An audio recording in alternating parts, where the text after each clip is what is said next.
আসসালামু আলাইকুম সম্মানিত ভিউয়ার্স, আমাদেরকে প্রশ্নবোধক চিহ্নের স্থানের সংখ্যাটি বের করতে হবে। আপনারা একটু খেয়াল করে দেখুন যে প্রথম কলামে যে সংখ্যাগুলো আছে এগুলা থেকে যদি আমরা এক করে বিয়োগ করি, বিয়োগফলের সাথে যদি দ্বিতীয় কলামের সংখ্যাগুলো গুণ করি তাহলে তৃতীয় কলামের সংখ্যাগুলো পাওয়া যাবে।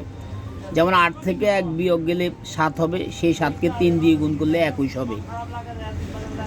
6 থেকে 1 বিয়োগ করলে 5 হবে, 5কে 5 দিয়ে গুণ করলে 25 হবে।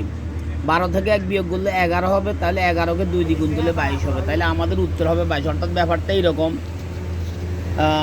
যে 8 বিয়োগ 1 গুণ 3 সমান সমান 21। আবার এবার আপনারা দেখুন যে 6 বিয়োগ 1 পূরণ 5 সমান সমান 25, 5 5 25। আর এখানে হচ্ছে 12 বিয়োগ 1 পূরণ 2 সমান সমান 22। তাহলে আমাদের আজকের দাদার উত্তর হচ্ছে 22।